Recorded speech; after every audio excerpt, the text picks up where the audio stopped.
Beneath the silence of the polar night, where the horizon bleeds into a canvas of endless white, lies a world few have ever touched. Shattered cliffs of ice rise like forgotten monuments, guarding the mysteries of an ocean buried in time.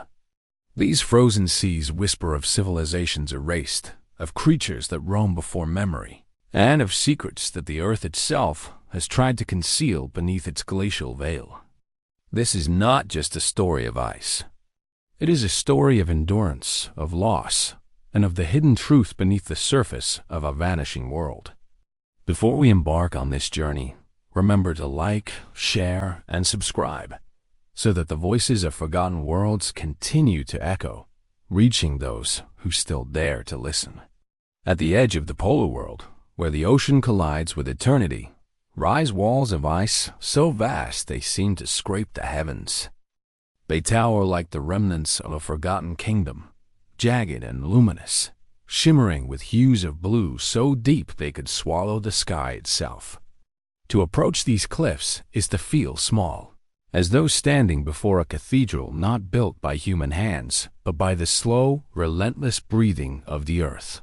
The winds howl here, weaving through the cracks and crevices of the ice, their voice both mournful and commanding, as if the cliffs themselves are speaking in a language older than time. They are not silent. They groan, they fracture, they roar with the violence of collapsing towers. When a section of cliff breaks away and falls into the sea, the sound is deafening. The very air trembles. The ocean rises in protest, and echoes linger across the horizon. Each collapse is not just an ending, but a revelation, exposing deeper layers of frozen history hidden within. Bands of ancient ice are revealed like the rings of a tree, each one a chapter in a book written by centuries of storm, snowfall, and silence. Sailors once feared these places. Early expeditions spoke of icebergs that loomed like watchmen, their crystalline forms carved into faces, sapphires, and twisted silhouettes. They gave the cliffs names like the Gates of Silence or the Frozen Fortress. Some whispered that these walls were not natural at all, but ruins of something left behind, monuments of a world that existed before the seas froze. Superstition clung to the sailor stories, but even now, standing before these cliffs, it is hard not to wonder. For the ice does not feel lifeless. It watches. It waits. And in the presence of such immensity, humans cannot help but feel like trespassers. Modern explorers, armed with instruments and reason, describe the cliffs in precise terms: density, thickness, age, rate of retreat. Yet even they falter when trying to capture the atmosphere of the place. Their voices soften. Their eyes drift to the horizon. Words become poetry in spite of themselves, for science, though sharp and clear, cannot account for the feeling of standing before a wall of ice that has withstood the rise and fall of civilizations. These cliffs have been here longer than the empires of men, longer than the ink of history, longer even than the human voice itself. The ice has watched us come and go. Step closer, and the details reveal themselves.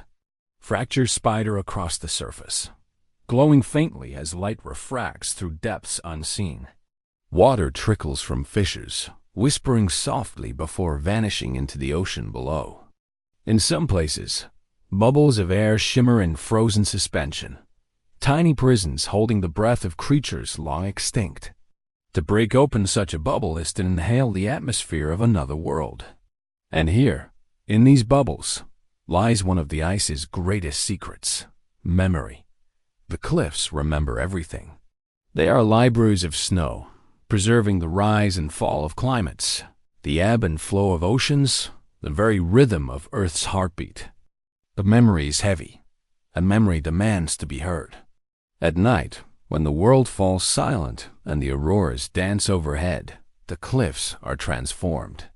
Light cascades across their frozen faces in waves of green and violet, igniting the ice into radiant fire.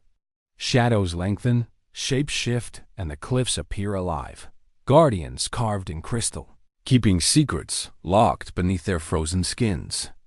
Some explorers claim they have heard voices in the night, faint murmurs carried on the wind, or deep, resonant tones vibrating through the ice itself.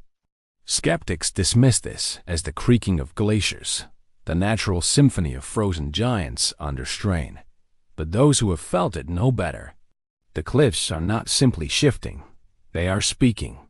And so the journey begins here, at the threshold of the unknown. Before us stand the gates of shattered ice, vast and unyielding, daring us to step closer, to listen, to uncover the stories they guard. What waits beyond them, in the dark seas below, in the ancient layers within, is a truth the world is not yet ready to face. The gates are opening. The deeper one ventures toward these frozen battlements, the more the world begins to distort. The air grows sharper, slicing against exposed skin as though it, too, carries the hostility of the ice. The sea becomes restless, rolling in great swells that strike the cliffs like battering rams. But the ice absorbs each blow with a stoic patience. It has endured storms for centuries, and it will endure them for centuries more, unless something from within begins to break it apart. For there is movement beneath the cliffs. The surface, rigid and eternal, hides a labyrinth of shifting tunnels, hollow chambers, and rivers of meltwater that rush unseen in the darkness. Some explorers have lowered instruments into these cracks, listening as microphones capture groans, rumbles, and pulses that resemble the beating of a heart. Others describe hearing rhythms that sound uncannily like voices, distant and layered, as though the ice is not empty but inhabited. What dwells within, no one can say with certainty, but those who have stood too close often carry the sound with them for years, a whisper lodged in memory, returning in dreams. These cliffs are not walls alone. They are gates, and every gate suggests an entrance. On rare days, when the tide pulls back and the sun hangs low, caves are revealed at the base of the cliffs, mouths of ice yawning open, their interiors glittering with sapphire light. To step into one is to step into another realm, a sanctuary both terrifying and exquisite. The walls glow as sunlight filters through frozen ceilings, bending into rays that scatter like shattered glass. Every droplet that falls resounds like a bell, echoing down corridors where no man has walked before. Yet the beauty carries with it a sense of trespass. These places feel sacred, as though they were never meant to be seen, as though the very act of entering is a violation of ancient silence. The silence is deceptive. The earth speaks here if one learns to listen. A faint vibration runs through the floor, a low tremor carried through stone. The crust of the planet is restless, shifting in slow but relentless upheaval. We are tracing the edge of something vast, a rift valley torn open by tectonic plates, a scar where continents drift apart in silence. It is here, along these fractures, that the deep ocean reshapes itself, lava rising, minerals leaching, towers growing unseen. At first, it is only heat that betrays them. A sudden shift in temperature, impossible in the frozen void. The water grows warmer, threads of heat curling upward like invisible smoke. Then comes the shimmer, a distortion in the darkness, the way air ripples above desert sands. The abyssal plain begins to change. Rock outcroppings grow taller, sharper, shadows thicken in the forms, and then the first plume appears. It erupts from the earth in a ghostly cloud water, heated to near boiling, billowing into the cold with a violence both beautiful and terrifying. Minerals saturate the plume, glinting faintly in the light of our lamps, drifting downward to crust into new structures. Hydrothermal vents, the ocean's hidden chimneys, rise before us. They hiss in silence, their breath invisible yet immense. The sensation is eerie. It feels as though we have stumbled into a place not meant to be witnessed, a theater of creation that operates without audience. Stone is being born here, shaped not over millennia, but in hours, in days. Towers of mineral stretch upward, exhaling heat, cloaked in the shadows of their own making. But these are only the outliers, the first murmurs of something grander. Beyond the haze, forms loom taller, sharper, obscure silhouettes that rise like cathedral spires into the black. Their shapes are indistinct, yet their presence is undeniable. They dwarf the smaller vents, casting shadows that stretch far across the seafloor. Every instinct leans forward. The descent has carried us through silence, through cold, through fear and awe alike. Now, at the very edge of the chapter's journey, anticipation sharpens into revelation. We are no longer falling through the abyss. We are standing at its threshold, gazing upon the first shadows of the crystal towers themselves. The Atlantic has guarded them well, hiding them beneath miles of pressure and darkness. Yet here they rise silent, immense, and waiting. The ocean floor is not as still as it seems. Beneath its quiet plain, forces stir immense, patient, and unstoppable. The crust of our planet is a mosaic of shifting plates, fractured lines where continents drift apart and collide. Here in the Atlantic, those lines lie buried under miles of black water, hidden yet ceaseless in their work. To stand at the bottom of this abyss is to stand on a fault line of worlds where the Earth continually remakes itself in silence. From these fractures, fire is born. Lava surges upward, not with explosive fury, but with a slow, relentless pressure. It seeps through cracks, melts through stone, and spills into the deep, creating landscapes no eye will ever fully see. The water should quench it instantly, but instead a strange balance forms. The fire does not vanish. It reshapes itself, surrendering heat to the ocean in violent plumes, creating hydrothermal vents that roar invisibly in the black. The paradox is staggering. Water and fire, ancient enemies, bound together here in an embrace that bursts new worlds. Superheated water gushes from the Earth's wounds at temperatures exceeding 300 degrees Celsius. Yet it does not boil. Pressure holds it captive, forcing the liquid into strange, impossible states. The vents expel it in clouds so dense with minerals that the ocean appears to smoke. Black smokers, scientists call them, chimneys of stone exhaling plumes of iron and sulfur into the abyss. White smokers, paler and cooler, drift with particles of calcium and barium. Together they create a landscape alive with breath, as though the seafloor itself were inhaling and exhaling in slow, eternal rhythm. These vents are more than scars.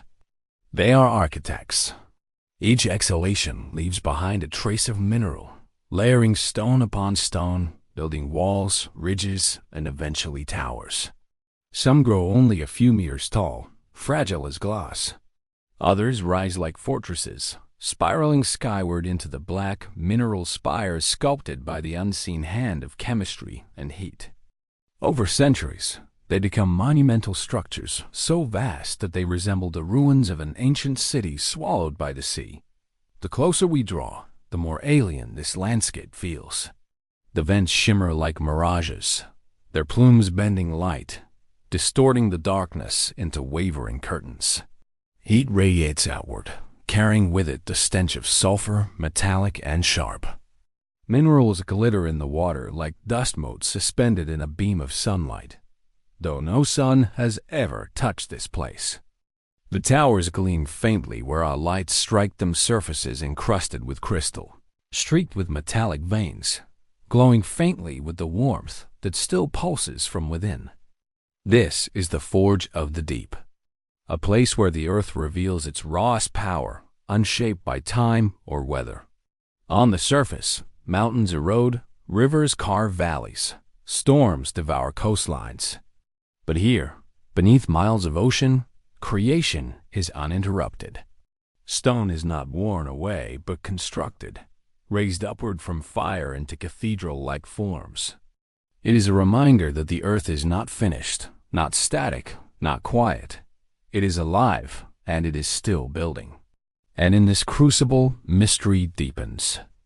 Scientists peer into these vents not only to measure their heat, but to search for something more profound. Could these chimneys be echoes of our own beginnings? Could life itself have sparked here, in the mingling of mineral and heat, and the collision of water and fire? In this dark, where chemistry never sleeps, the possibility lingers like smoke in the current. Yet as we move deeper into this labyrinth of vents and towers, awe turns to unease. The heat thickens. The silence grows heavier. Shadows stretch across the seafloor, cast not by ridges or rocks, but by something taller, sharper, more deliberate. The plumes veil them, but the silhouettes remain colossal forms rising beyond imagination, waiting like sentinels at the edge of vision. The true towers are ahead. The vents hiss and roar in silence, their plumes curling upward like smoke from unseen fires. The water here is alive with turbulence, a hidden storm raging in slow motion. It is difficult to tell where ocean ends and vapor begins. Every current shivers with heat. Every ripple distorts vision into a wavering mirage. And within this shifting haze, the towers begin to take form. At first they appear as vague silhouettes, shadows blurred by the smoke of minerals. They rise higher than the smaller chimneys, their foundations lost in the haze, their peaks vanishing into blackness above. As we draw closer, detail emerges. Their surfaces are rough, yet glimmer faintly, a patchwork of crystal, basalt, and metallic veins. Here, a face of obsidian gleams like polished glass. There, streaks of pyrite shimmer like veins of gold. Every angle suggests construction, as though some vast invisible mason has been at work, stacking layers with deliberate care. Yet these structures are not lifeless monuments. They breathe. From their vents sizzle torrents of superheated water, charged with minerals drawn from the Earth's core. The plumes twist and curl, rising like pillars of smoke in a windless sky. Touch the water here, and it would sear flesh in an instant. Yet a meter away the cold is absolute, a paradox of extremes bound within the same abyss. The scale is staggering. One tower rises 20 meters, another nearly 40. Their peaks disappear into the haze, giving the illusion that they stretch infinitely upward. Around them, clusters of smaller chimneys stand like watchtowers, encircling the giants in a scattered fortress. Together they create a skyline, a hidden city sculpted not by human hands, but by the chemistry of Earth itself. In the beam of our lamps, the towers glisten. Crystals grow in delicate patterns across their surfaces, fragile as frost, yet strong enough to endure the crushing weight of the sea. Some surfaces sparkle like shattered glass. Others gleam with the dull luster of metal. To gaze at them is to feel caught between worlds. Are we wandering through a cathedral of stone, or drifting through the ruins of an ancient drowned civilization? But beauty here is bound to danger. The vents spit clouds so dense with minerals they resemble storms, reducing visibility to nothing. Within them, the water is toxic-laden with sulfides, heavy metals, and poisons that would render this place utterly inhospitable. The pressure is immense, the heat unbearable, the chemistry lethal. And yet, impossibly, this place is alive. Around the base of the towers, pale forms move in the shadows. They cling to the stone, thrive in the plumes, flourish where life should not exist. Tube worms stretch in clusters, their white casings stark against the dark, their crimson plumes swaying gently in the currents. Blind shrimp swarm across the mineral crust, sensing heat where eyes would fail. Microbes invisible to us coat the towers like invisible skin, feeding on chemical energy as though sunlight were irrelevant. It is here, in this paradoxical garden of fire and poison, that the crystal towers grow. The vents build them inch by inch, layering mineral upon mineral, sculpting spires that rival any cathedral of the surface world. Their walls are not merely stone, but archives records of Earth's pulse, written in layers of crystal, sealed in the silence of the sea. Standing before them, all mingles with dread. These are not passive monuments, not static relics. They are active, restless, alive in their own way. They exhale, They seethe, they create, and they rise higher than anything else in the abyss, guardians of a realm few will ever see. The question lingers like a whisper in the current. What else waits within this cathedral? What other secrets do these towers guard in their silent ascent from fire to water, from stone to crystal? We are no longer drifting through darkness. We are standing at the threshold of revelation. The ocean floor trembles with a quiet violence. It is not the sudden crash of an earthquake, nor the furious roar of a volcano, but a slower, deeper restlessness, the kind that shapes continents and carves oceans. Beneath us, magma shifts in its chambers, heat coursing upward through fractures in the crust, feeding the towers with an endless supply of breath. Each plume we pass tells the same story. Black smokers billow into the abyss, their clouds thick with iron and sulfur, curling upward until they vanish into the dark. White smokers rise beside them, drifting more gently, their pale plumes carrying minerals that glitter like falling ash. Together they paint the water with texture, a shifting tapestry of smoke and shimmer that both conceals and reveals. Step too close, and the world disappears into the haze. Step back and silhouettes re-emerge, towering, patient, immovable. It is here, amid these plumes, that the towers seem less like geology and more like architecture. Their bases are massive, foundations rooted deep in fractures where molten rock meets seawater. Their sides taper upward, carved into ridges and grooves, some jagged as broken glass, others smooth as if shaped by the hand of time itself. Light dances across their faces, reflecting from crystal veins, glimmering from streaks of pyrite and chalcopyrite. Even in the absence of sunlight, they shine. We circle one of the giants. It rises more than 50 meters from the seafloor, its peak vanishing into haze. To gaze upon it is to feel dwarfed, insignificant, as though standing before a skyscraper erected in total darkness. It leans slightly, its crown heavy with newly grown stone, fragile yet enduring. With every exhalation from its vents, it grows taller, layering itself into permanence. The tower is not finished. It is still being written. Yet permanence here is a lie. The same forces that create also destroy. Towers collapse when their walls weaken, falling in avalanches of stone and crystal. Chimneys crumble, only to be rebuilt by the vents that never cease their exhalation. In this way, the abyss is both architect and executioner, always building, always dismantling, always beginning anew. The towers we see are not final forms, but temporary chapters in an endless story of creation. And in their story lies a greater question.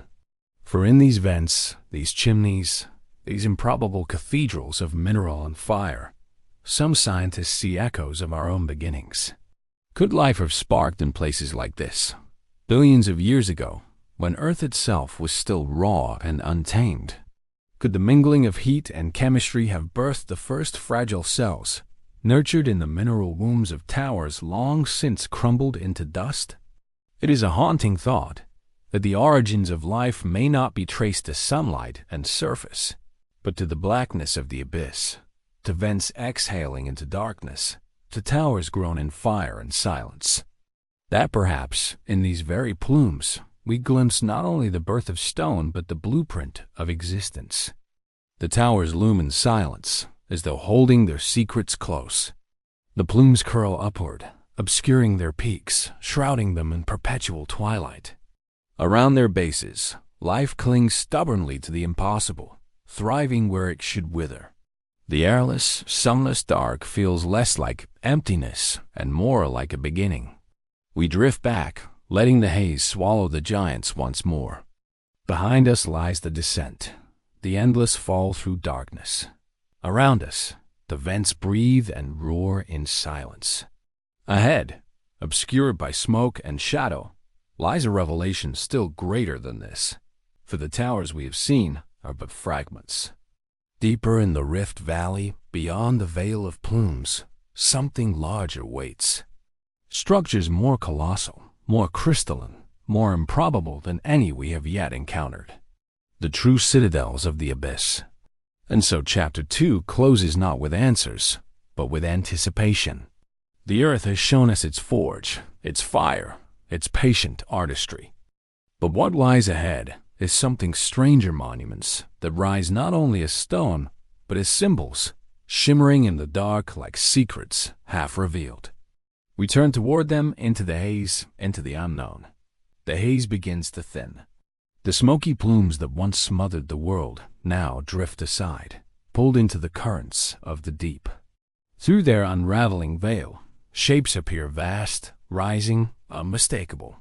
At first they seem like mirages, vague outlines too colossal to belong to stone. But as we draw nearer, detail sharpens, edges harden. The shadows resolve into reality. The towers emerge. They rise from the seafloor in improbable numbers, an entire skyline of mineral giants stretching beyond sight. Some stand alone, solitary monoliths leaning against the dark. Others cluster together, their bases fused, their spires interwoven into walls and ridges. The valley floor becomes a city, an alien metropolis, each structure exhaling its own breath into the water. It is not one tower we face now, but a kingdom. The scale defies comprehension. Some of the spires soar more than 60 meters high, as tall as a 20-story building, their tips lost in the haze above. Their sides gleam with metallic luster, streaked with bands of gold, copper, and black iron. Some are jagged, their crowns serrated like broken glass. Others taper to delicate points, as if sculpted with intent. Crystals encrust their faces, glittering faintly, reflecting the faint scatter of light from our beams. It is as though the earth has raised its own monuments in secret, hidden beneath 6 kilometers of ocean.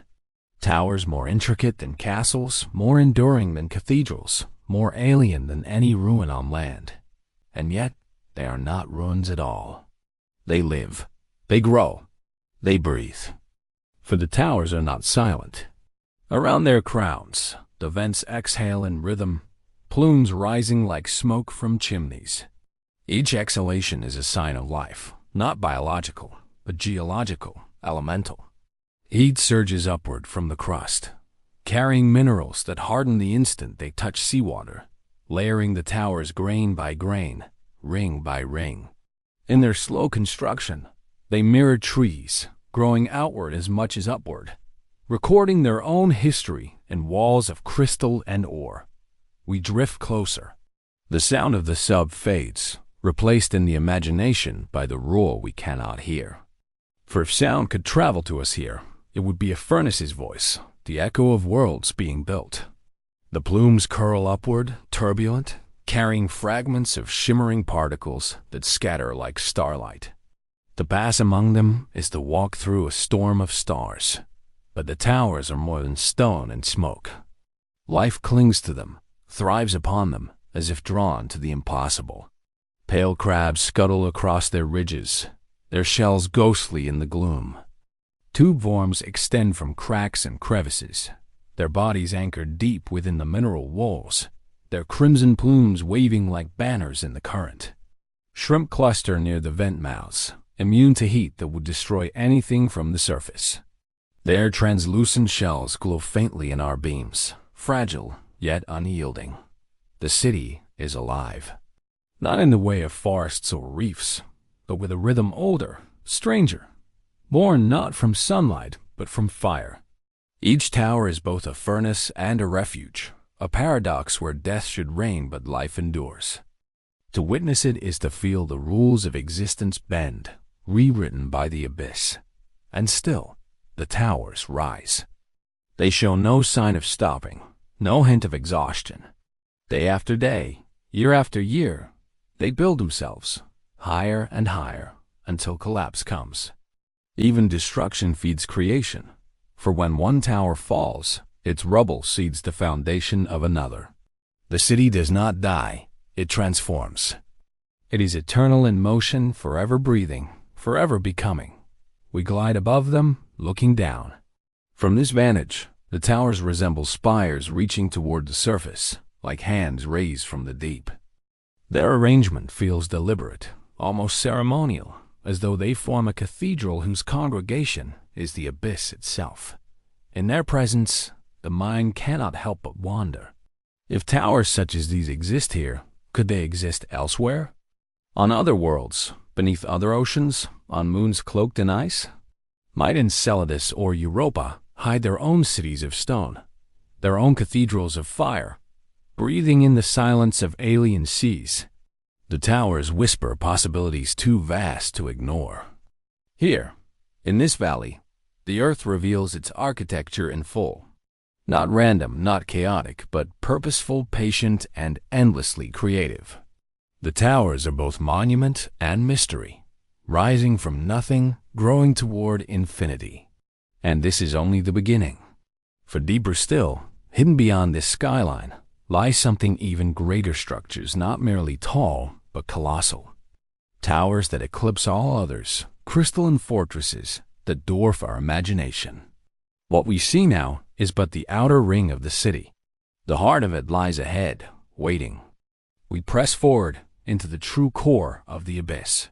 The towers multiply as we move forward, their numbers swelling until they form a labyrinth. The spaces between them narrow into corridors, dark and winding, their walls shimmering with mineral growth. It feels less like drifting through a valley and more like wandering inside an ancient structure, an architecture not built by hands, but by the ceaseless labor of the planet itself. Light bends strangely here. The plumes distort the beams from our vessel, scattering them into shifting halos. Some towers catch the glow, their crystalline ridges refracting the light into spectral colors, emerald, sapphire, and violet rippling across their surfaces like the stained glass of a cathedral. Others absorb the light entirely, their obsidian sides swallowing brightness until they stand like silhouettes cut from shadow. The city becomes a hall of mirrors and ghosts, every turn revealing new illusions. And then, the vast chamber opens. The towers give way to a cavernous plaza at the valley's core, a space so wide it feels infinite.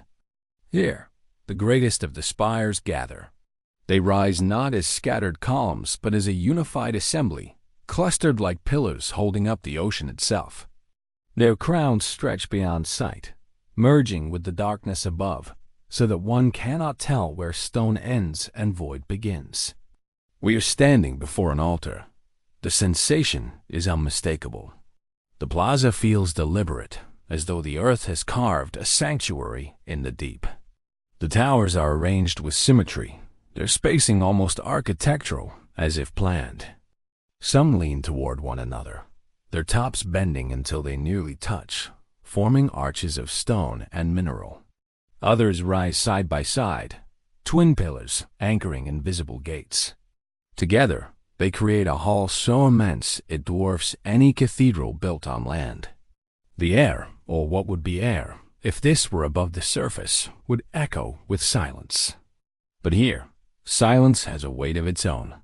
It presses against the hull, a reminder that 6 kilometers of ocean bear down upon us. In this place, sound seems swallowed before it can form. The only motion comes from the plumes that stream upward, curling like incense smoke, filling the chamber with ghostly veils. We drift into the center. The sensation is humbling, almost crushing. Our vessel, a creation of human ingenuity, feels smaller here than a speck of dust. The towers dwarf us utterly. Their faces glisten with flowing minerals, wet with the ocean's breath. Each surface bears scars of time layers stacked one upon another, centuries of growth compressed into walls thicker than castles. And yet, the city is not silent in spirit. Life stirs everywhere, drawn to the impossible warmth of the vents. Colonies of shrimp swarm in clouds, their bodies flickering like embers. Blind crabs patrol the mineral ridges with mechanical precision. Vast forests of tube worms wave their crimson crowns, each organism a miracle of adaptation, harvesting chemical energy where the sun can never reach. They live as if this cathedral were theirs, a congregation of survivors clinging to the altar of fire. It is impossible not to feel the pull of comparison. Humanity has raised temples of stone to honor gods. Here, the earth raises temples of stone to honor itself.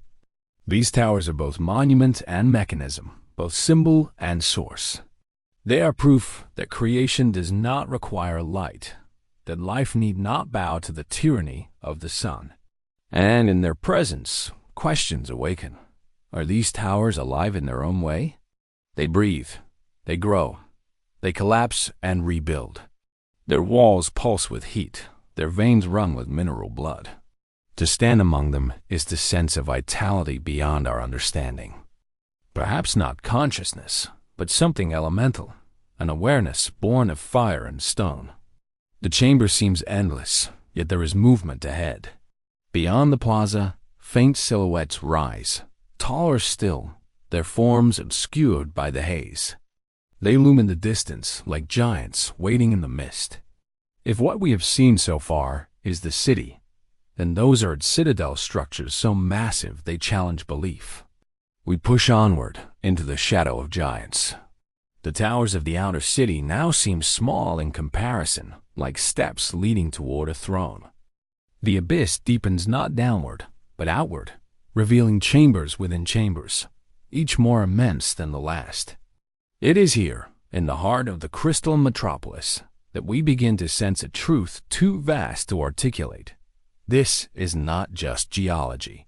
It is narrative. The earth tells its story in towers of stone, chapters written in crystal, paragraphs etched in smoke. Every spire is a sentence, every collapse a punctuation mark. And the story is still being written, even now, as we drift through its pages. The altar of towers rises behind us. Ahead, the citadel awaits. The cathedral plaza fades into distance as we press onward, swallowed by the abyss. Behind us, the towers gleam faintly in the dim glow of our lights, their crowns still exhaling smoke into the endless dark. Ahead, however, the haze thickens again, as though the abyss itself is reluctant to reveal what lies beyond. And then, through the shifting curtains of mineral-rich mist, the first of the citadel towers appears. It rises like a mountain. Its base alone stretches wider than a city block, an immovable foundation fused into the valley floor. From there, the spire climbs relentlessly, higher than any before, its flanks glittering with crystalline veins that catch and scatter our beams in flashes of silver and gold. We crane upward, searching for its crown, but it disappears into the shadow above, too tall for our lights to reach. It is a skyscraper in stone, a monument born not of steel and glass, but of fire and pressure. And it is not alone. One by one, the haze reveals the monoliths standing shoulder to shoulder, each more imposing than the last. They encircle us like guardians, their vast walls leaning inward until they form a coliseum of towers. Here, the city reaches its climax. The structures do not merely rise, they dominate, their mass so immense it bends the imagination. The smaller towers we pass now seem like scaffolding, stepping stones toward these crystalline fortresses. The sight is overwhelming. The citadel towers dwarf even our tallest skyscrapers, yet they were never designed by human ambition. They are the Earth's own architecture, carved not for function, but as an expression of power. Each one is a testament to forces older than time, sculpted by heat rising from the planet's heart, layered by centuries of mineral rain. In their scale, they silence thought. We drift closer, and the details sharpen. The walls of the towers are not smooth but ridged, ribbed with layers that reveal their age. Bands of copper and iron streak downward like scars, reminders of centuries of growth. Crystals erupt from their sides in jagged fans, some the size of trees, glimmering with faint luminescence. The structures are less like buildings and more like organisms, each unique, each growing according to its own chaotic rhythm. Life clings even here. Armies of shrimp swarm the bases, feeding in clouds so dense they resemble smoke themselves. Eel-like creatures weave between crevices, their bodies glowing faintly with bioluminescent patterns. The walls crawl with countless organisms adapted to this furnace, every surface alive with resilience. The towers are not barren. They are ecosystems, their sides a tapestry of survival. We hover near the flank of one citadel, its wall rising above us like a cliff. Heat radiates through the water, shimmering in waves. Vent mouths pockmark the surface, each one exhaling torrents of black smoke. The plumes rise like storm clouds, merging overhead into a ceiling of turbulence. To watch them is to witness the breath of the earth, the unceasing exhalation of a planet alive. Yet even as we marvel, a sense of unease lingers. These towers are not merely beautiful, they are dangerous. They grow and collapse unpredictably. A single fracture, a sudden shift, could send shards of stone cascading downward, crushing anything in their path. Their power is not passive. It is volatile, unstable, always on the edge of destruction. And still, they endure. Some may fall, but others rise. This is their cycle: birth, growth, collapse, rebirth. The city is never finished, never stagnant. It is eternal motion, frozen into the illusion of permanence. We drift upward, climbing the flank of one tower. The light from our vessel grazes its surface, illuminating fractures that sparkle like constellations. In the dark, it feels as though we are flying past a night sky inverted stars set not in the heavens but in stone. The illusion is haunting, mesmerizing, a reminder that the universe is not only above us, but beneath us as well. At last, we crest a ridge near the tower's midsection. From here, the view expands. The Colosseum of citadels surrounds us entirely, their crowns hidden in swirling haze, their bases lost in shadow.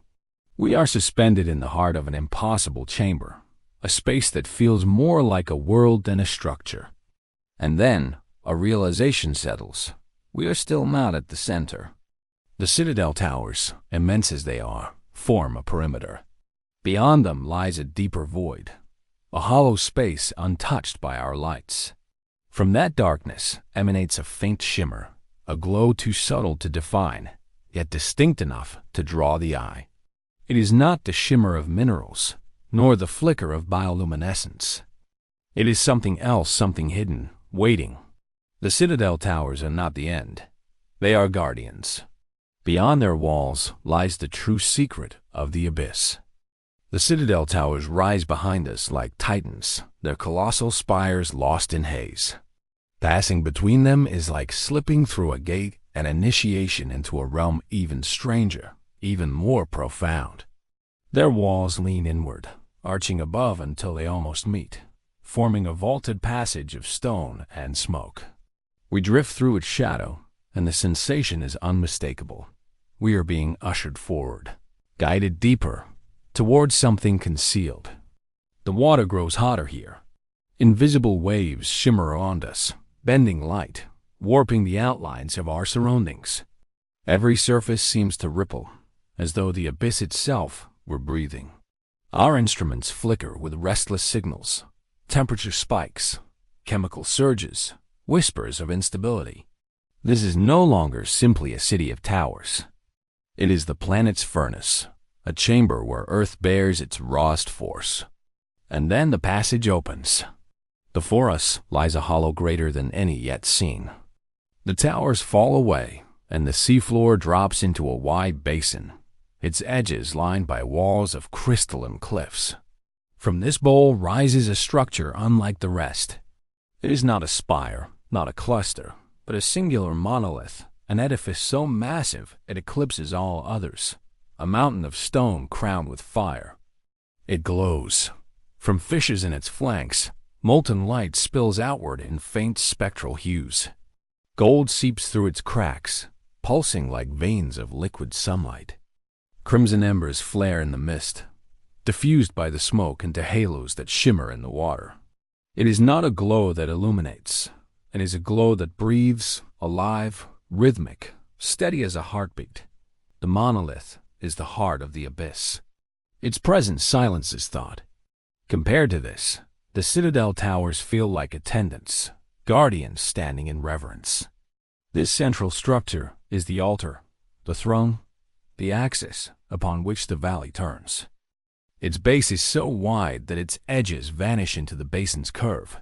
Its summit is so high that no light can reach it. Yet, it is not height or breadth that overwhelms. It is its aura, its undeniable command over the space, as though everything here exists in orbit around it. Life swarms thickest at its feet. Forests of tube worms blanket the base, their crimson plumes rising in endless ranks, waving like banners before a sovereign. Clouds of shrimp wheel through the currents, their translucent bodies flickering with faint luminescence. Strange eel-like creatures glide in spirals, weaving through fissures in the rock. Every organism seems drawn to this place, magnetized by the heat and chemistry it offers. The monolith is not only the heart of stone, it is the heart of life. We drift closer, and the water thickens with haze. Minerals crystallize in the plumes, forming falling snow that sparkles against the dark. It feels as though we are entering a storm within a storm, a weather system born not of air, but of fire. The hull creaks faintly, a reminder of the forces pressing against us, pressure from above, heat from below, and the weight of time itself. Yet fascination outweighs fear. To witness this is to stand at the edge of the Earth's imagination. The monolith is not passive. It grows, breathes, transforms. Every plume it exhales adds to its body. Every collapse reshapes its form. It is a living mountain, eternal yet never the same. Its walls hold centuries of growth, its crown whispers of millennia. And in its presence, the mind drifts to places it cannot resist. If life can gather here, sustained not by sunlight but by fire, could it gather elsewhere? Could worlds cloaked in ice moons orbiting distant giants harbor their own glowing monoliths, their own cathedrals of heat? Might we, in gazing upon this tower, be looking at a reflection of life beyond Earth, an echo of alien oceans hidden beneath frozen crusts? The question hangs, unanswered, alive in the silence. The glow pulses again, steady, slow, unyielding. It feels less like geology and more like heartbeat, less like stone and more like something alive. We do not name it. We do not reduce it to science or myth. We simply observe, suspended in the dark, carried by awe. Around us, the basin swirls with smoke and life. Above us, the abyss stretches into infinity. Below us, the furnace breathes. And before us, the monolith stands, unshaken, eternal. We are no longer explorers here. We are witnesses. Witnesses to a secret the earth has kept for eons, a truth it reveals only in silence, only in darkness. The citadel towers are guardians. The monolith is the heart.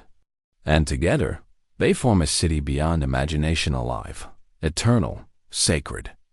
Ahead, the abyss beckons still deeper. What lies beyond the heart remains unknown.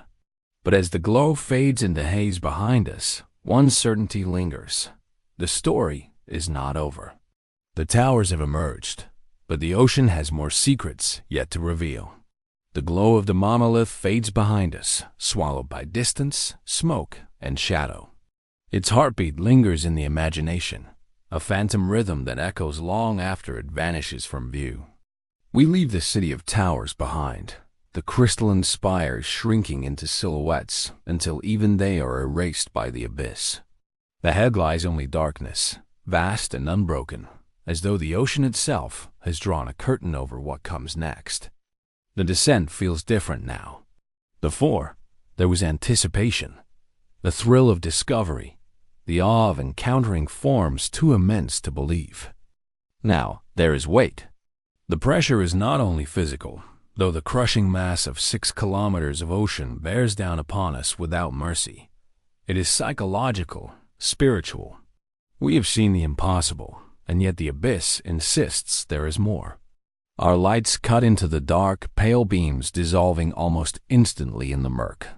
The water here is denser, saturated with particles drifting like ash.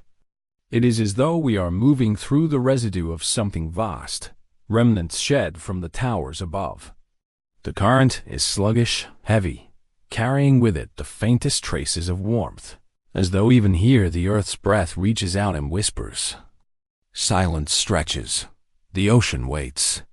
We do not press further. Not yet.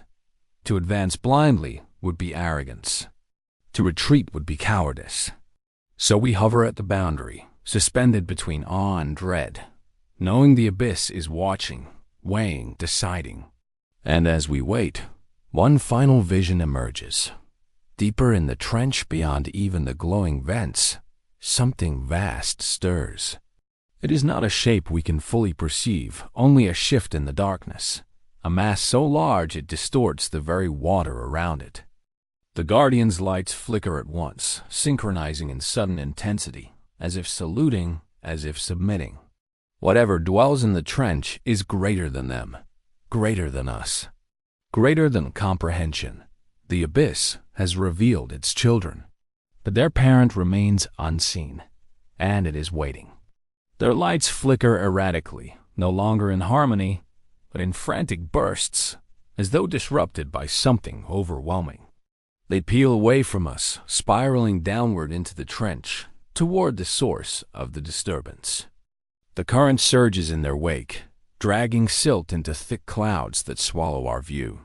For a moment, there is only chaos eddies spinning, pressure fluctuating wildly, instruments crying warnings in fractured tones.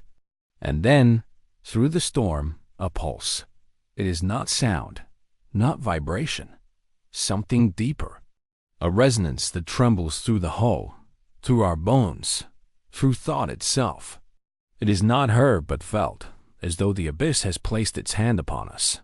Lights flicker inside the vessel. Our systems waver.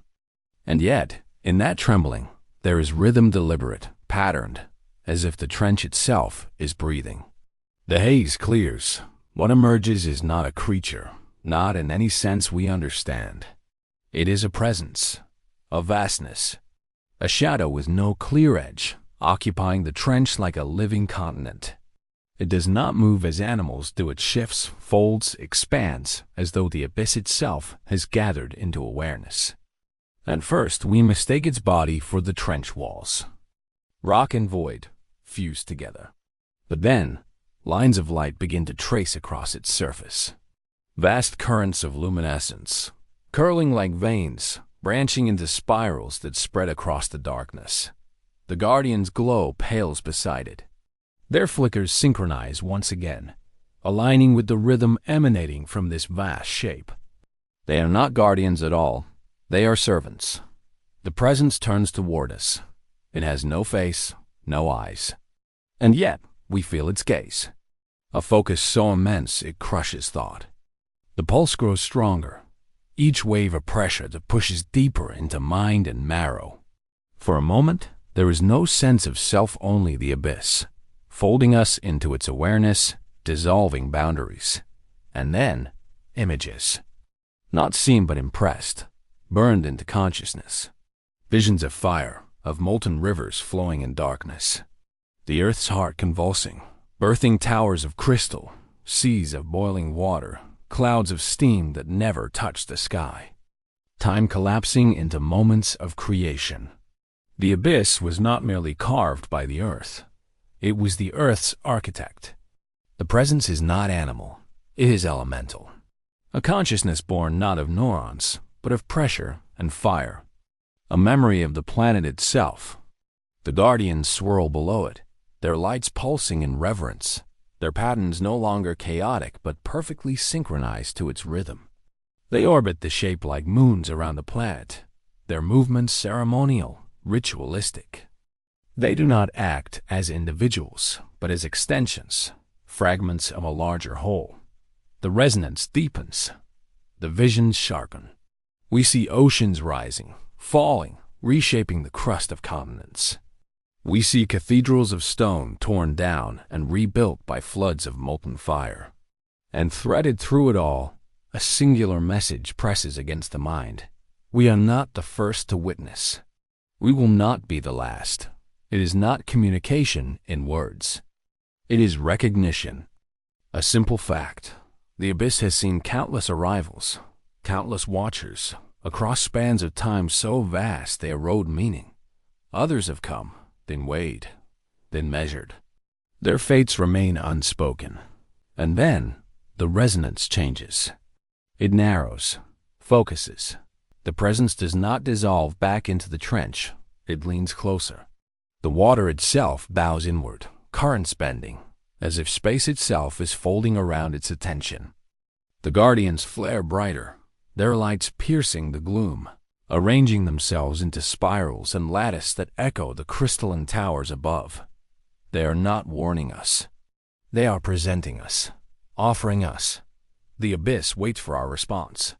We have no language equal to the task, no signal that could bridge the gulf between human and elemental. Yet the silence cannot blast. The weight of its gaze presses closer, demanding, insistent. So we dim our lights once more. We quiet the engines. We let the vessel drift, unresisting, surrendering to the current, not in weakness, but in reverence. A gesture of stillness, of listening. And in that moment, the resonance shifts again. Softer now, slower, less like a demand, more like acknowledgement. The presence does not withdraw, but neither does it press closer. It lingers, enfolding us in silence, allowing us to exist within its orbit without erasure. It is not welcome. It is not rejection. It is permission. The guardians spiral upward, their lights weaving into columns that stretch toward the trench's lip. The path is clear. The presence has seen us, and for now it allows us to remain. But beneath that fragile grace lies a truth more unsettling than any terror. The abyss is not empty. It never was. It is alive. It remembers, and it waits. The trench falls behind us like a dream dissolving into shadow. Its pulse lingers in the bones, a rhythm that refuses to fade, as though the abyss itself has branded us with its presence. The guardians no longer circle. They drift in slow arcs above the vent plumes, watching without following, their bodies lit in patterns that flicker softer now, less insistent. We are no longer pursued. We have been released. The ascent feels unreal, not because we rise in body. The trench still surrounds us, its walls vast, its depths unfathomable, but because of what remains in the mind. That resonance, that immensity, has shifted something fundamental. The ocean is no longer a space to traverse. It is a being to inhabit, a memory to walk within. We follow the spiral columns of light woven by the guardians. They rise like ladders, luminous threads reaching upward through the black haze. Our vessel drifts along their path, engines subdued, as if we dare not break the quiet with sudden motion. It feels less like travel, more like procession, a departure granted by grace rather than force. The trench walls slope upward, ridges crumbling into shelves that widen into plains. The glowing vents grow sparse, their plumes fading into darkness. With each meter gained, the light diminishes until only our own beams cut the water, fragile and artificial. The guardians vanish into the haze, their bodies dissolving into silhouettes, then gone entirely. Yet even in absence, their presence remains. The water carries echoes, whispers of currents, faint pulses in the deep. The abyss does not forget. The seafloor spreads before us, emptier now. Barren ridges rise and fall in silence. Dunes of silt ripple under slow currents. Life is scarce, reduced to shadows that scatter at our approach, creatures that vanish into crevices as if unwilling to cross our path. It is as though the trench marks a boundary, not merely of geography, but of existence. Beyond it, the world feels muted, stripped, pale in comparison to the cathedral of light we have left behind. And yet, Silence has its own weight. We drift across a plain scarred by fractures. Cracks stretch for kilometers, some narrow as a seam, others wide enough to swallow cities. They gape like wounds, exposing layers of rock streaked with shimmering minerals. Strange films ripple across their surfaces, glistening as if alive, reflecting our beams in oily rainbows. When we hover close, the instruments twitch erratically, registering fluctuations that vanish the instant we pull away. The fractures bleed warmth. They exhale faint streams of gas, rising in wavering curtains that distort the water. We watch them drift upward, fragile and endless. And for a moment we wonder, are these the breath of the abyss, still reaching for us, reminding us that even here, far from its heart, it claims dominion? But then, something new. The plain tilts, slopes downward into a valley. The seafloor here is different, less fractured, more deliberate. Patterns emerge. Ridges that at first appear random align into arcs. Fissures intersect in symmetry. Stones cluster in spirals that stretch outward like fingerprints pressed into the crust. It cannot be coincidence. We slow, tracing the lines, following their rhythm. The valley becomes a canvas, etched with geometry that dwarfs comprehension. Some spirals stretch for hundreds of meters, their curves precise despite millennia of current and collapse. Others intersect to form lattice, grids, shapes too measured to be natural. The earth is not only alive, it is inscribed. Whether by pressure, by elemental will, or by something else entirely, the seafloor carries memory. We are no longer looking at chance formations, but at the writing of the abyss itself. The realization presses heavily. The cathedral was not an anomaly. It was a beginning, a signal, a first word in a language that continues here, sprawling across the valley in patterns we cannot decipher. We hover above the spirals, our lights tracing their edges. For a moment, silence reigns. Then, faintly, our instruments stir magnetic fields, shifting, pulses rippling. Not as violent as before, but steady, coordinated, a rhythm. It flows along the spirals, weaving through the valley. Not random noise, but continuity. Echoes. The trench is not isolated. Its resonance spreads, carried outward through inscriptions carved into the earth itself. We are not leaving the abyss. We are still inside it. The plain stretches onward, etched with patterns that vanish into darkness. Each line beckons. Each spiral promises continuation. We cannot see where they lead, only that they do not end here. We drift onward, following the path carved not by stone alone, but by memory, by design. The abyss has spoken once, and now it whispers still. The spirals stretch across the valley like fingerprints etched into the planet's skin. From above, they appear endless, their lines coiling inward and outward with a precision that mocks the idea of chance. Each curve holds to a rhythm, a spacing, a harmony that defies the chaos of tectonics and erosion. The ocean floor here is not broken, it is scripted. We lower our lights, sweeping their beams across the ridges. The spirals glow faintly in return, not with bioluminescence, but with minerals embedded deep within the rock. Strands of crystal catch the light, weaving shimmering threads through the spirals. When the beams pass, they do not fade immediately, but linger, holding the light as though the stone itself remembers. Memory. That word returns again and again. The abyss does not forget. We drift lower, following the arcs. The further we trace them, the clearer their intent becomes. These are not random etchings. They connect. Spirals lead into lattice, lattice into curves that bend into vast circles. The valley is no longer a plain, it is a map. But a map to what? The instruments tremble, registering faint pulses. They are not seismic, not chemical, but something subtler magnetic currents threading through the rock, aligned perfectly with the spirals. The lines are conduits, channels for energy too deep to measure. The valley is alive, humming softly beneath its stone skin. We listen. The hum is not constant. It pulses, slow, deliberate, rhythmic. Not unlike the resonance that shook us in the trench, but fainter, stretched thin as if carried outward from a distant heart.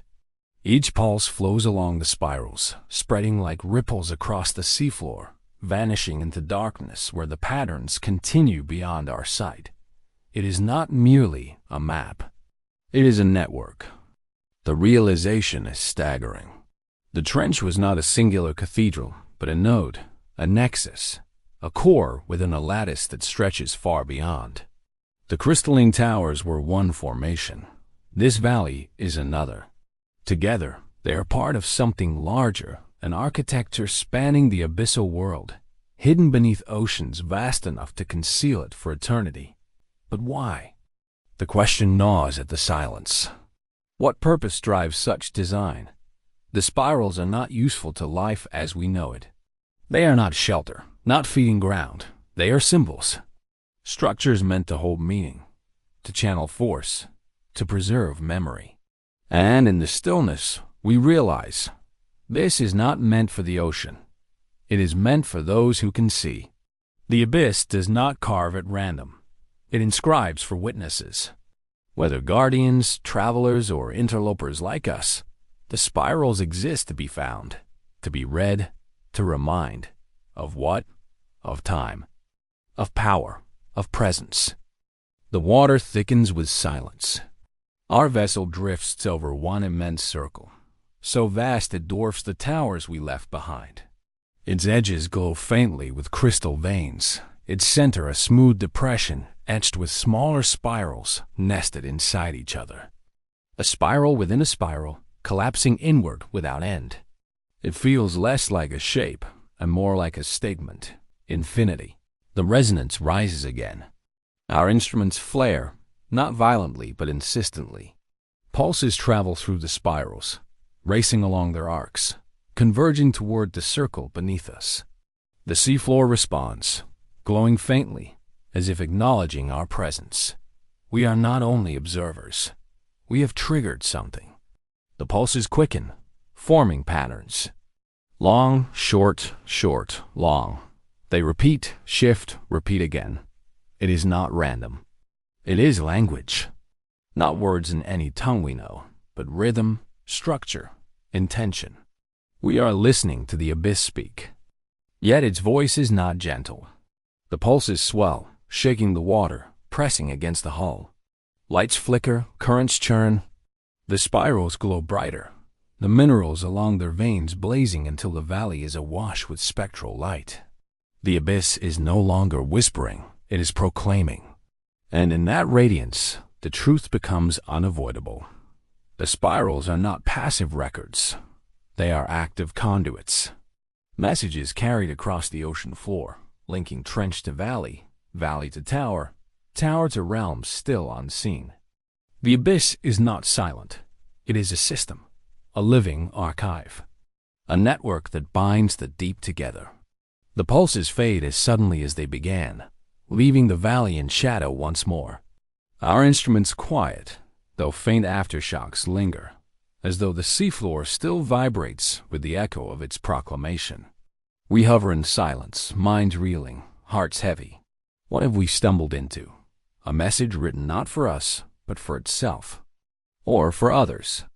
Others who may have come before, who may yet come again. The spirals stretch beyond the valley, vanishing into the abyss. Their paths beckon, their patterns calling us onward. Whatever we have seen is only a fragment. The design continues. The network waits. And the question grows sharper. If this is language, who is it speaking to? We drift across them for hours, tracing arcs that stretch beyond the reach of our lights. They curl into the horizon, fold into fractures, vanish into chasms only to reappear on the far side, unbroken. The valley becomes an ocean within an ocean, a stage for patterns older than continents. Each line is precise, relentless, infinite. At first, it feels overwhelming. A labyrinth without center, too vast to decipher. But then, as our instruments map the arcs, a greater shape begins to emerge. Not circles alone, but alignments. Spirals that stretch outward in rays, lattice arranged like spokes of a wheel. The valley is not random at all. It is oriented. Toward what? The answer lies not in the seafloor, but above. Our charts align the spirals with the stars. When we overlay the data, the arcs match constellations, their curves tracing celestial paths as faithfully as any ancient observatory on land. The abyss has not only inscribed a memory of itself, it has reached outward, carving reflections of the heavens into the crust of the earth. The implication chills us. This network is not confined to ocean and stone. It is a bridge between worlds, the deep echoing the sky mirrored in the deep. The abyss remembers not only its own creation, but the patterns of the cosmos itself. Our vessel drifts to the center of one great lattice, where spirals converge into a single mode. The rock here is polished smooth, not by current but by something deliberate, as though countless pulses of energy have radiated outward from this very point. The instruments flare again, registering waves of magnetic flux rippling in sync with the spirals. The pulse is fainter than what we felt in the trench, yet steadier, as though this node is a transmitter, repeating what was spoken in the abyssal heart. But this is not only repetition, it is projection. Each pulse radiates outward, upward, carrying resonance beyond the ocean, beyond the crust, perhaps even beyond the atmosphere. The abyss is speaking to the stars. We stare into the darkness above, though it is only water, only shadow. Yet in imagination, it is night sky, galaxies wheeling in silence. Could the resonance rise through the ocean, through the atmosphere, into space itself? If so, how long has it been calling? And who or what has answered? The silence of the valley feels heavier now, not empty but expectant. We cannot shake the sense that we have arrived in the aftermath of a conversation, that the echoes we hear are not beginnings, but continuations. And then, proof. Our instruments pick up a fluctuation not born of earth, a faint rhythm overlaying the pulses, slightly out of sync. It does not match the spirals, does not align with the trenches. It is foreign, external. It is an answer. The realization strikes like cold fire. The abyss has been speaking, and something beyond has spoken back.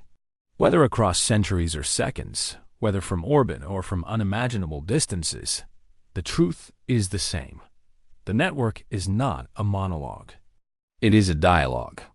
We listen harder, tuning the instruments, chasing the faint rhythm. It fades, returns, shifts as though distorted by distance, bent by medium.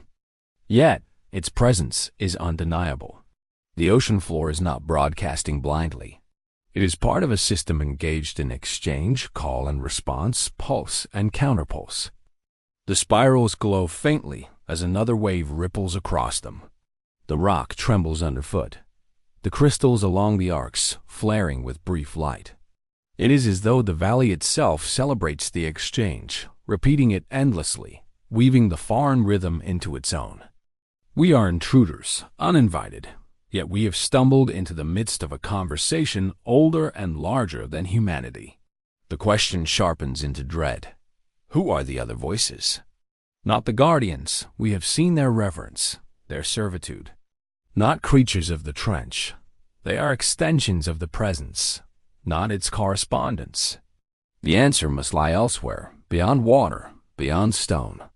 Something or someone has been listening. The spirals stretch onward, vanishing into shadow, each line a path of resonance, each note a mouth that whispers both inward and outward. We drift above them, unable to comprehend the scale, unable to shake the feeling that every pulse we intercept was never meant for us. The abyss has always been speaking. We have simply never known how to listen. And now that we do, one truth is clear. The conversation is not over. The foreign rhythm does not fade. At first, it is faint, broken, scattered like whispers across static. But as we circle the valley, As the spirals catch and amplify the waves, the signal begins to sharpen. It pulses against the hull in slow, deliberate intervals, not chaotic but measured, not the noise of geology, not the accident of current. This is intention. We are no longer listening to echoes. We are listening to language. The realization brings unease. What is being said? To whom? And where in this vast cosmos lies the source? Our instruments cannot triangulate. The ocean distorts, bends, refracts. But the fact itself is undeniable. The deep does not speak alone. The spirals flare again, phosphorescent crystals glimmering along their edges. They rise and fall with each pulse, shimmering as though illuminated from within. The valley becomes a cathedral of light. Each curve glows in unison, arcs kindling with the rhythm of the foreign signal. We watch as the floor beneath us becomes alive, the lattice of stone transformed into a living script that inscribes the dialogue across the earth itself. And then, impossibly, we begin to recognize patterns. The pulses, when stretched across time, form sequences. Long bursts followed by silences, clusters followed by emptiness. The spirals convert them into arcs, weaving meaning into geometry. We are witnessing not only communication, but translation stone becoming syntax, current becoming grammar. What we see terrifies us. The lattice is responding. The spirals are not passive receivers. They alter themselves as the pulses arrive, carving new arcs in the rock as though reshaping the seafloor to inscribe the dialogue in permanence. Stone itself bends to the will of the exchange. The abyss is not only listening, it is obeying. The thought claws at our minds. Who commands? The guardians? No, their movements are worship, not authority. The presence we felt in the trench? Perhaps, but even that seemed like a vessel, a channel for something greater. The spirals themselves suggest subservience, an architecture that does not originate here but answers to elsewhere. The foreign rhythm continues. Stronger now, closer. Our vessel quivers as though caught in unseen current. The valley hums in resonance. The water presses in, heavy, trembling.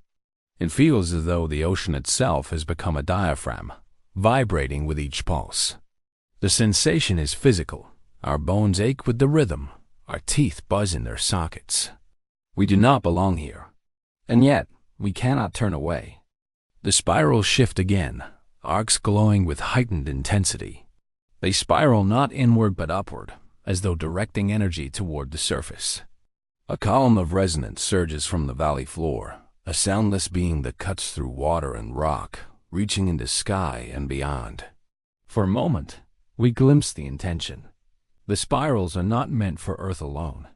They are transmitters, nodes in a planetary network, sending and receiving across the gulf of space. The ocean floor is an antenna. The Earth itself, a participant. And we are only incidental witnesses. The foreign rhythm quickens. It no longer waits for response. It commands. The spirals answer in kind, their arcs reshaping, their glow intensifying. Energy courses through the valley, stronger than before, rattling the vessel until every bolt groans. Our instruments overload, warning lights flaring crimson. The abyss is alive with dialogue we cannot decipher, a storm of meaning that does not include us. We are trespassers at a summit. The guardians stir in the shadows, roused by the exchange. Their wings ripple. Their forms shift as though electrified by the resonance. They are not startled but reverent, drawn into the rhythm as worshippers to a hymn. The valley is their temple, and we have stumbled into its liturgy. And then, silence. The pulses stop. The glow fades. The spirals rest, arcs cooling into darkness. The valley returns to shadow, but the silence is not empty. It is the silence of aftermath. The hush after command has been given, after response has been sealed. Something has been decided. We do not yet know what, but as the instruments flicker weakly back to life, as we drift in the stillness of the valley, we sense that the dialogue has moved beyond us. The abyss has spoken, the foreign voice has answered, and the earth itself has obeyed. What we have witnessed is not conclusion, but continuation, an exchange that began long before us and will outlast us. The deep has reminded us of a truth we were never meant to know. The ocean is not alone. The silence holds for only a moment, but in that pause is a weight heavier than the ocean itself. It is not the silence of emptiness, nor the hush of rest.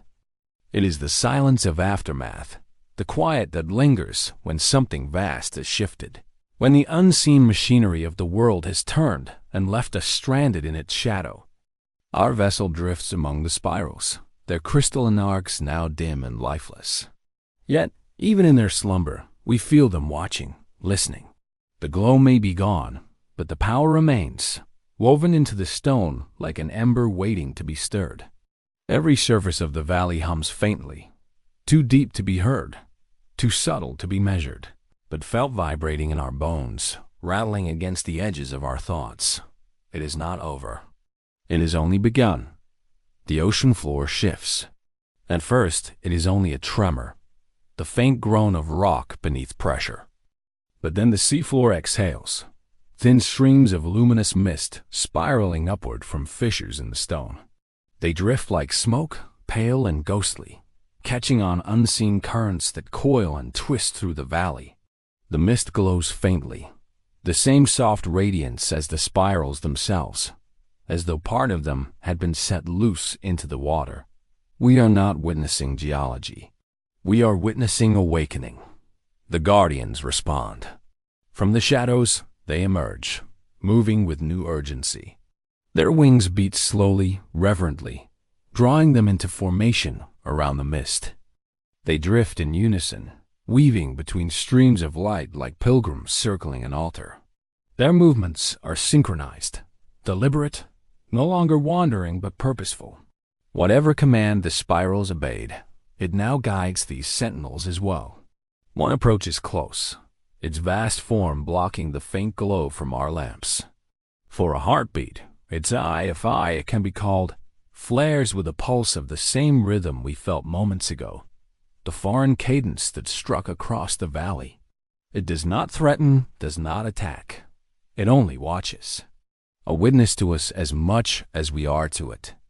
Then it vanishes again into the darkness, leaving only the residue of its presence pressing against our skin like a memory. Our instruments surge with confusion. Compass readings scatter wildly, drawn and bent as though the magnetic field itself has fractured. Sonar distorts into nonsense, mapping forms that flicker and vanish. Even time itself seems to warp, seconds stretching, moments compressing, as though the rhythm we sensed has begun to seep into the flow of reality. We realize the spirals have not gone dormant. They have changed function. They are no longer transmitters alone. They are receivers. The valley hums with resonance as if Earth itself is absorbing what has been given, rewriting itself in obedience to the command. The crew whispers in fragments, questions we cannot voice fully. What if the ocean floor is not stone, but circuitry? What if these spirals are not monuments, but machines? What if Earth was never ours, but part of something larger, something built for a purpose we were never meant to see? The mist thickens. It curls upward in columns, faintly luminous, vanishing into darkness above. And then another tremor, stronger now. The walls of the trench groan as streams of bioluminescence seep from their fissures. Entire ridges glow faintly, veins of light crawling across stone like rivers of fire beneath skin. The valley becomes a living body. Every fracture a vessel, every spiral a nerve, every tremor the pulse of a vast awakening. We watch in awe and in dread, because with each tremor, with each plume of mist, the water grows heavier, not in weight, but in presence. It is as though the sea itself has become aware of us, pressing tighter against the hull, wrapping itself around the vessel not as environment, but as will. We cannot shake the sense that we are being held, not by current, not by gravity, but by attention. The guardians circle higher now, wings cutting through mist as though stirring it deliberately. Their formation grows tighter, their rhythm faster. They are no longer drifting, they are preparing. For what, we do not know. But their movements echo the spiral's former glow, each sweep of their wings sinking to an invisible rhythm. And then we hear it again, the foreign cadence. Distant at first, faint as an echo through a dream. But it builds, steady, rhythmic, undeniable. The sound does not come through instruments now. It comes through the water itself, through us. The pulses roll across our bodies, across the hull, vibrating everything at once. The mist brightens in response, glowing with each beat. It is undeniable. The dialogue has resumed. But this time, the spirals are not the speakers. The sea is. The entire trench vibrates in resonance, the mist twisting into spirals that mirror the stone below. The water has become the transmitter, the carrier of the rhythm. Whatever dialogue has been awakened now moves beyond stone and crystal, beyond the valley. The ocean itself has joined the conversation. We are left with a question too large to carry. If the sea itself has begun to answer, what is it saying? And who is listening? The silence between pulses stretches, long and heavy. Our own breath feels too loud, our own thoughts too fragile. The abyss does not ask for our understanding. It only asks for our witness. The ocean shifts around us, subtle at first, then undeniable. What began as tremors beneath the spirals spreads outward, coursing along unseen pathways beneath the crust. The valley is no longer a single chamber of mystery. It has become the heart of something vast, and now its rhythm radiates into the veins of the earth. Currents rise where none should exist. Cold streams swirl against the vessel, spiraling in perfect symmetry. They do not follow tides or gravity. They follow the cadence. The water dances to the foreign rhythm, as though obeying a score written not for sound, but for substance. Each eddy carries faint glimmers of light, specks of luminescence that drift like embers, catching and dying in the currents. The ocean has become a body, its circulation altered, its pulse remade. The guardians rise with the currents. They do not resist. They ascend in perfect formation, wings unfurled, letting the rhythm lift them like leaves in wind. Their silhouettes cut through the mist, their shadows folding into the darkness above. We follow with our instruments, our eyes straining, but they are gone, swallowed by the abyss. It feels as though they have answered a call that was never meant for us. The valley does not empty. Instead, it begins to transform. The spirals pulse faintly again, but no longer as receivers of foreign command. They glow in harmony with the trench walls, arcs of light passing from one spiral to another, like circuitry sparking to life after ages of silence. The floor of the valley hums with energy. The mist thickens into luminous columns, and a lattice of radiance weaves itself upward, threading the darkness into a tapestry of light. We are surrounded not by ruins, but by a machine awakening from slumber. Our vessel vibrates under the strain. Instruments overload with static. Magnetic readings spin wildly. Even the air inside the cabin feels heavy, charged with unseen weight. It is not the pressure of depth we feel, but something stranger.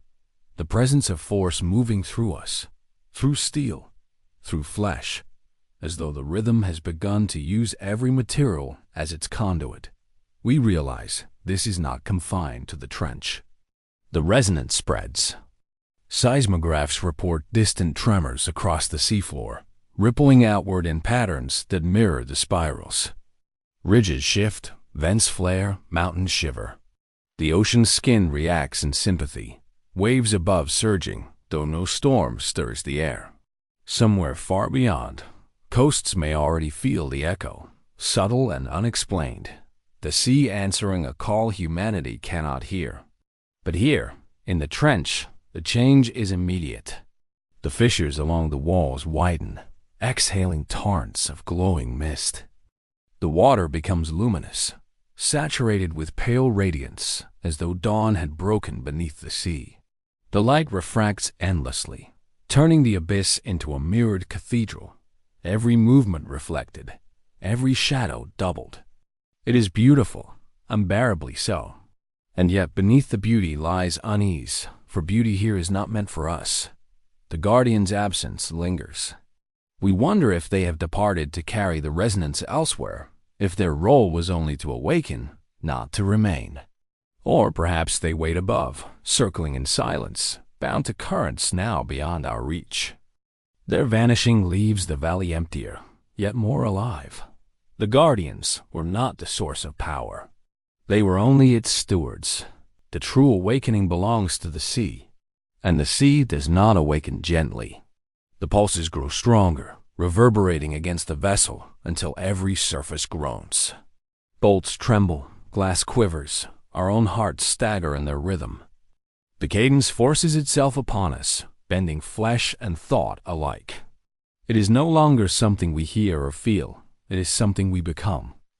Our minds blur at the edges, thoughts breaking into fragments of rhythm, language dissolving into pulse. We fight to remember ourselves. Our vessel drifts among the spirals, their crystalline arcs now dim and lifeless. Yet, even in their slumber, we feel them watching, listening. The glow may be gone, but the power remains, woven into the stone like an ember waiting to be stirred. Every surface of the valley hums faintly, too deep to be heard, too subtle to be measured, but felt vibrating in our bones, rattling against the edges of our thoughts. It is not over. It has only begun. The ocean floor shifts. At first, it is only a tremor, the faint groan of rock beneath pressure. But then the seafloor exhales thin streams of luminous mist spiraling upward from fissures in the stone. They drift like smoke, pale and ghostly, catching on unseen currents that coil and twist through the valley. The mist glows faintly, the same soft radiance as the spirals themselves, as though part of them had been set loose into the water. We are not witnessing geology. We are witnessing awakening. The guardians respond. From the shadows, they emerge, moving with new urgency. Their wings beat slowly, reverently, drawing them into formation around the mist. They drift in unison, weaving between streams of light like pilgrims circling an altar. Their movements are synchronized, deliberate, no longer wandering but purposeful. Whatever command the spirals obeyed, it now guides these sentinels as well. One approaches close, its vast form blocking the faint glow from our lamps. For a heartbeat, its eye, if eye it can be called, flares with a pulse of the same rhythm we felt moments ago, the foreign cadence that struck across the valley. It does not threaten, does not attack. It only watches, a witness to us as much as we are to it. Then it vanishes again into the darkness, leaving only the residue of its presence pressing against our skin like a memory. Our instruments surge with confusion. Compass readings scatter wildly, drawn and bent as though the magnetic field itself has fractured. Sonar distorts into nonsense, mapping forms that flicker and vanish. Even time itself seems to warp, seconds stretching, moments compressing, as though the rhythm we sensed has begun to seep into the flow of reality. We realize the spirals have not gone dormant. They have changed function. They are no longer transmitters alone. They are receivers. The valley hums with resonance as if Earth itself is absorbing what has been given, rewriting itself in obedience to the command. The crew whispers in fragments. Questions we cannot voice fully. What if the ocean floor is not stone, but circuitry? What if these spirals are not monuments, but machines? What if Earth was never ours, but part of something larger, something built for a purpose we were never meant to see? The mist thickens. It curls upward in columns, faintly luminous, vanishing into darkness above. And then another tremor. Stronger now. The walls of the trench groan as streams of bioluminescence seep from their fissures. Entire ridges glow faintly, veins of light crawling across stone like rivers of fire beneath skin. The valley becomes a living body, every fracture a vessel, every spiral a nerve, every tremor the pulse of a vast awakening. We watch in awe and in dread, because with each tremor, with each plume of mist, the water grows heavier, not in weight but in presence. It is as though the sea itself has become aware of us, pressing tighter against the hull, wrapping itself around the vessel not as environment but as will. We cannot shake the sense that we are being held, not by current, not by gravity, but by attention. The guardians circle higher now, wings cutting through mist as though stirring it deliberately. Their formation grows tighter, their rhythm faster. They are no longer drifting, they are preparing. For what, we do not know. But their movements echo the spiral's former glow, each sweep of their wings sinking to an invisible rhythm. And then we hear it again. The foreign cadence. Distant at first, faint as an echo through a dream. But it builds, steady, rhythmic, undeniable. The sound does not come through instruments now. It comes through the water itself, through us. The pulses roll across our bodies, across the hull, vibrating everything at once.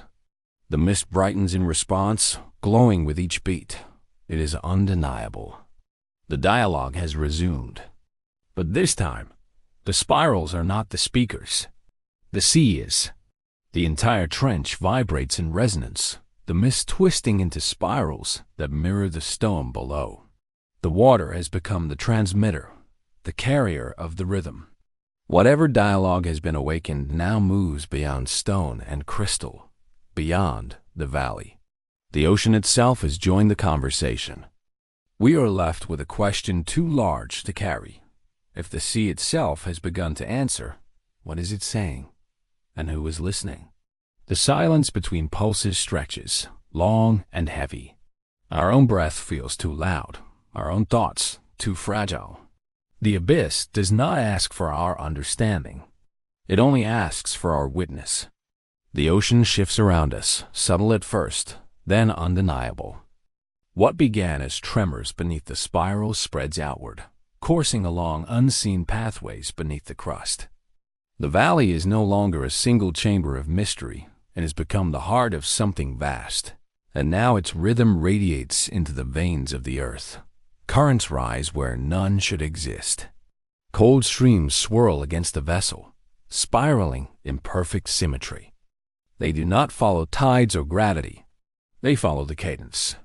The water dances to the farm rhythm, as though obeying a score written not for sound, but for substance.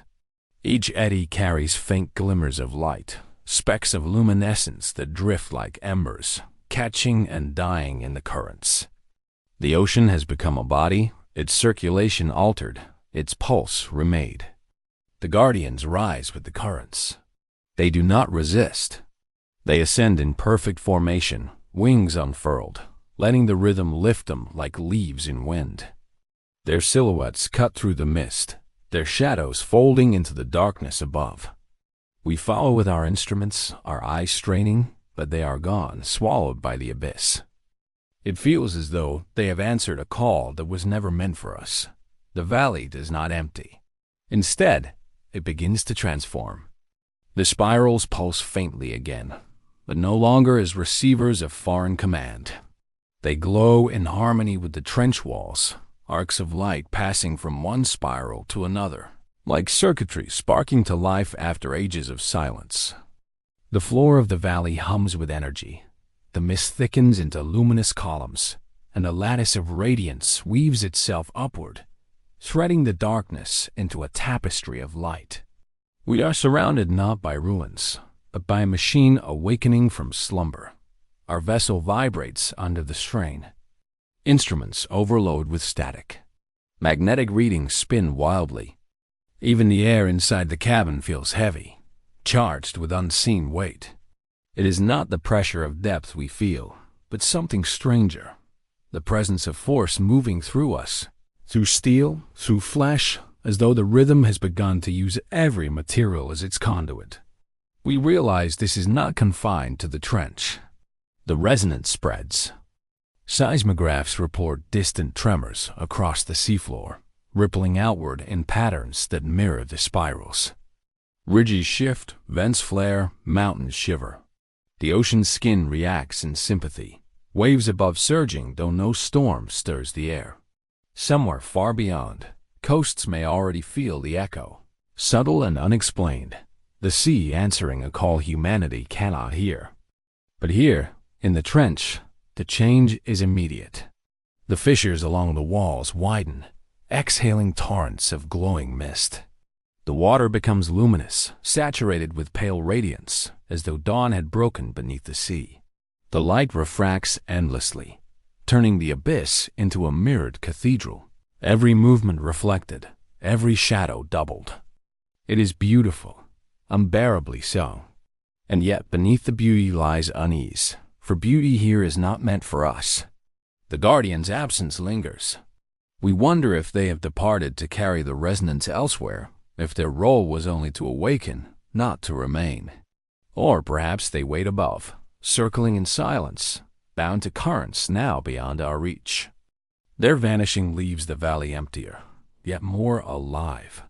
The Guardians were not the source of power. They were only its stewards.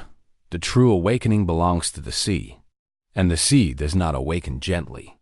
The pulses grow stronger, reverberating against the vessel until every surface groans. Bolts tremble, glass quivers, our own hearts stagger in their rhythm.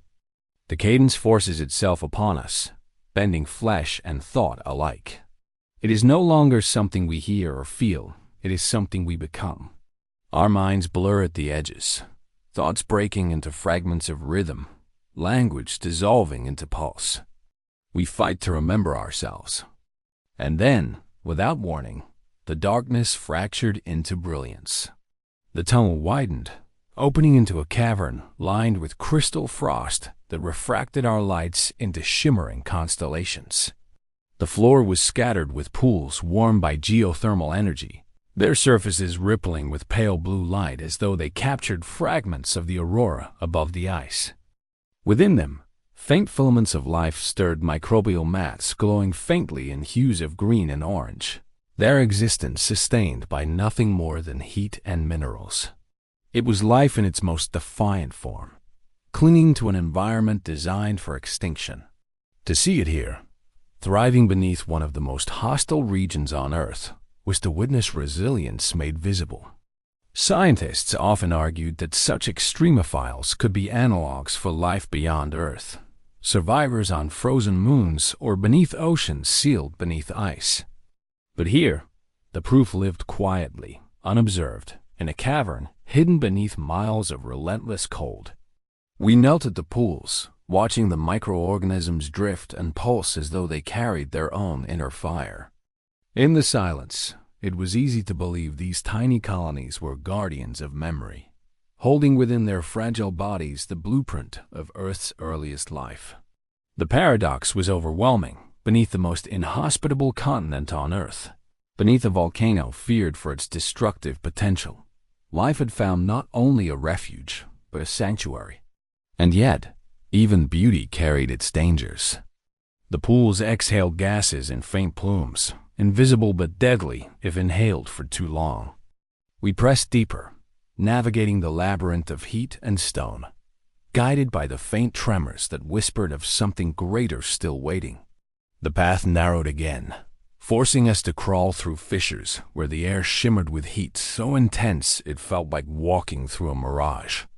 When at last we emerged, the cavern that greeted us was unlike anything seen before. Columns of ice stretched from ceiling to floor, sculpted not by water, but by the mingling of volcanic steam with Antarctic frost. They glowed with an inner translucence, catching the red flicker of magma seeping through cracks far below. It was as though fire and ice had conspired to build a cathedral, a sacred chamber forged from contradiction itself.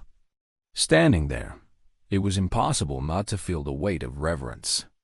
This was not just geology, it was artistry, carved by forces older than humanity. The columns rose like frozen organ pipes, their surfaces humming faintly as hot air flowed through hidden channels. Together, they produced a sound unlike anything human made, a low, resonant tone that wavered between harmony and dissonance, a symphony played by the mountain itself. We listened in silence, the music reverberating through the stone, through our bones, until it felt as if Erebus itself were speaking. The message was clear. Here, beneath the ice, creation and destruction were indistinguishable. The same forces that could annihilate in an instant were also capable of building beauty that defied comprehension. In the balance of opposites, life had found a way. And we, fragile intruders, were witnesses to a truth far larger than ourselves. But the mountain was not finished with us. As we lingered in awe, a tremor shuddered through the chamber, sharper than before, dislodging crystals of ice from the ceiling.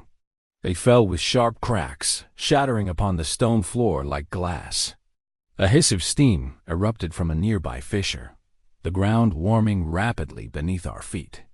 Erebus was restless, reminding us of the peril that accompanied beauty. We moved quickly, yet every step forward seemed to plunge us deeper into its mystery. Beyond the cathedral lay another descent, a tunnel that spiraled downward in smooth curves, as though carved intentionally by molten rivers long since cooled. The walls glowed faintly with embedded crystals, veins of mineral wealth painted in streaks of red, gold, and obsidian black. They shimmered with our passing light, catching reflections that seemed to move independently, as if shadows were alive within the stone. The tunnel ended abruptly in a precipice. We stepped cautiously to the edge, peering into an abyss lit by the faint glow of magma far below. It was less a chamber than a wound in the earth, a rift that descended into darkness without end. From its depths rose plumes of heat, carrying with them the heavy breath of the planet's core. The sound of molten stone moving below reverberated upward, like distant thunder rolling endlessly without release. There, standing at the edge of the abyss, the truth of Erebus struck with clarity. This was not merely a volcano. This was a gateway, a living scar that connected the frozen surface of Antarctica to the very heart of the Earth itself. The ice may have sought to bury it, but here was proof that the planet's fire would never be extinguished. The realization brought both awe and dread. What lay at the bottom of that rift? Was it a glimpse into the Earth's fiery lifeblood, or a reminder of forces we were never meant to confront? The temptation to descend was strong, but the danger was undeniable. Few who wandered too deep into Erebus had ever returned. We lingered at the precipice, our lights swallowed by the vastness of the chasm, our breath mingling with the steam that rose from its depths. The earth whispered here in a language older than humanity, and though its meaning was lost to us, one truth was inescapable. We were standing at the threshold of something far greater than discovery. The abyss yawned before us like the mouth of the unknown, its depths flickering with the faint pulse of magma far below. Heat rose in waves, pressing against our skin, even from this distance, while the air above shimmered as if the atmosphere itself could not decide whether it belonged to ice or fire. For long minutes, none of us spoke. Words felt clumsy in the presence of such enormity. This was not a sight for language. It was a sight for silence, for awe, for reverence. Yet, inevitably, the spell gave way to thought. The chasm seemed endless, a fissure connecting the frozen surface of Antarctica to the restless engine of the Earth. Staring into it, one could almost imagine falling forever, drifting past layers of time itself, through epochs marked not by fossils or ruins, but by fire and molten stone. Was this what the beginning of the world looked like? Had Earth's earliest days echoed with this same restless heartbeat, a chorus of fire muffled by the cold weight of its own forming crust? The questions lingered, but the mountain offered no answers. Instead, it gave us movement. A tremor rippled beneath our boots, sharper now, a reminder that Erebus was alive, volatile, unwilling to be still.